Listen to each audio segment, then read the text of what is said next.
Today I'm going to talk about the big reason why your arteries are calcifying and potentially turning into bone. Now, since heart disease is the #1 killer worldwide, I think it's important to discuss a nutritional aspect of this problem that gives you something you can do about it. And this video is primarily going to talk about the calcium part of this problem more than cholesterol or other problems with the heart. What are the top warning signs that someone can get with a heart attack? Well, #1, you'd have chest pain, especially if you're exercising or exerting yourself or going through emotional stress. And the chest pain is relieved when you rest.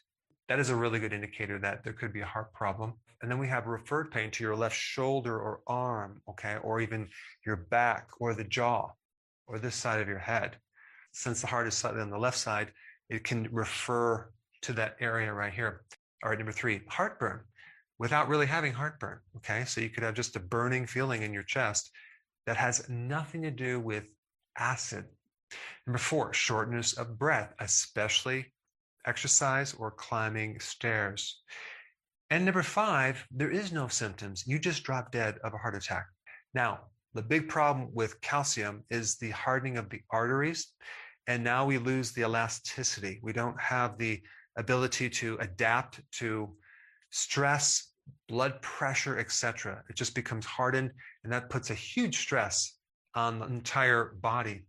Now, what's interesting about calcium in the arteries is it's not passive. You just don't end up with calcium in the arteries for no reason. It's an active thing that occurs in certain conditions. Now, as far as the type of calcium in the arteries, they are finding that it's the same type of calcium that is in your bone, hydroxyapatite. In fact, this type of calcium makes up 70% of the calcium in your bone. And the vascular system is the second most calcified tissue in the body, excluding your bones, okay? Now, we do know as people age, their body starts to calcify, okay? So they start having calcium deposits in their joints, of course, in the arteries, in their eyes, in their tissues, all over. And so this video that you're watching is a very important video to understand the mechanism and what you can do about it. But we do want to keep the bones calcified, and we want to keep the other tissues not calcified. Now, like I've already mentioned, we don't want our arteries becoming bone. And a really good test to do to determine if you have calcium in your arteries is a CAC score. It stands for coronary artery calcification score, okay? I had it done. You want the results to be 0, no calcium in the arteries. That puts you at a very, very low risk of heart attacks and mortality. So the CAC test is not only one of the best predictors of whether or not you're going to have a heart attack, it's also a really good predictor for mortality in general, because calcification in your tissues is a pathological sign that there's something seriously wrong with your health. Now, the other point I want to bring up is the majority of people over 6 years old have some type of calcium building up in the arteries, which again, like I said, it should not be there. Now, I want to cover something about bone tissue. In your bones, you have 2 types of cells. You have the osteoblast, and then you have the osteoclast. And the osteoblast are the bone cells that are building bone, okay? They're building bone up, and they're creating bone. And then we have the osteoclast, which actually degrades or breaks down bone. So we have these 2 things happening in the bone at all times, right? So if you have too much of this, you get osteoporosis.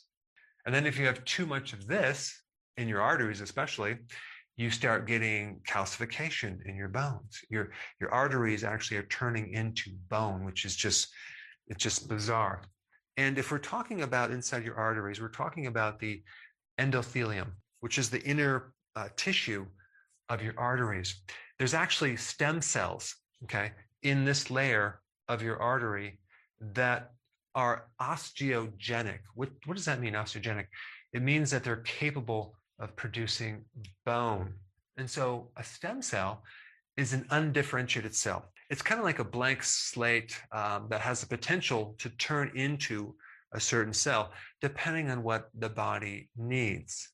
So when someone starts developing bone tissue in their arteries, that is a big problem in the differentiation of what the stem cell should turn into. Now, if we take a look at autoimmune diseases, we have the same problem. We have a differentiation problem. Your immune system is unable to differentiate between a normal cell and a pathogen. It ends up attacking your own cells. And so with this problem, it's very similar. It's a differentiation problem. Well, guess what? Vitamin K2 is a vitamin that was recently discovered. Now, when I say discovered, I mean that it's been there all this time. We just did not recognize it. And vitamin K2 is involved in this differentiation problem. If you have sufficient vitamin K2 in your body, you're going to inhibit this calcification problem. You're going to inhibit the osteoblast, the cell that forms bone in the wrong place. So vitamin K2 is a potent stimulator of a certain protein called matrix GLA protein. And this protein inhibits vascular mineralization and is dependent on K2. So if you don't have K2, this protein is not going to inhibit vascular mineralization or calcification. Vitamin K2 is becoming more and more popular. There's over 3,500 research papers on vitamin K2 that you can look up. And so vitamin K2 is all about keeping calcium out of the arteries and keeping calcium in the bone and making your bones very, very strong. Now, I believe that the majority of the population is deficient in vitamin K2, at least subclinically, okay? And I'm going to tell you why in the next section. All right, why are we deficient in vitamin K2? Well, what's interesting about K2, it's made by bacteria, okay? It's different than vitamin K1, which actually comes from leafy greens. And so vitamin K2 is made by bacteria. In fact, even in your gut, you can convert vitamin K1 to K2, okay, if you have the right microbes. So if you have gut problems, okay, and you don't have the right microbes, you can't make this conversion. That's number one. Also, as far as an absorption problem, vitamin K2 is a fat-soluble vitamin, which means it's dependent on bile, okay, which is produced by the liver. And if your liver is fatty, which you can pretty much tell if you have a fatty liver if you have a belly, okay? If you have belly fat, you have a fatty liver. The more damage to the liver, the less bile you're going to make and the less K2 you're going to absorb. If you don't have a gallbladder, if you have a congested gallbladder, if you have gallbladder problems, if you have a bile deficiency, you will also have a problem absorbing vitamin K2. If you have inflammation in your gut, if you have gastric bypass surgery or some type of problem with your gut, that can inhibit your absorption of K2. Also, if you don't have enough fermented foods, you could be deficient in K2 because certain microbes in the fermentation process can actually make vitamin K2. So let me give you some examples. We have natto, which is a fermented soybeans. I think it's very popular in the East, not in the West. Sauerkraut has K2. Okay, you know what that is. Cheese is a fermented product. Raw cheese, especially if it's hard cheeses or soft cheeses from Europe, because usually they have raw milk cheese, you're going to have a good amount of vitamin K2. If you actually can get raw butter, okay, and grass-fed butter, you have a good amount of vitamin K2. And guess what? Butter is a fermented product, okay? And then, of course, we have kefir, which is one level above yogurt. If that's made from grass-fed animals, you're going to have a good amount of K2. And of course, if you're getting conventional yogurt or conventional kefir that is pasteurized and sweetened, you're probably not going to get very much K2. Now, vitamin K2 is also in egg yolks. It's also in beef liver, especially if it's grass-fed. It's in sausage. It's basically in fatty foods. So if you're on a low-fat diet, okay, you might be omitting these right here.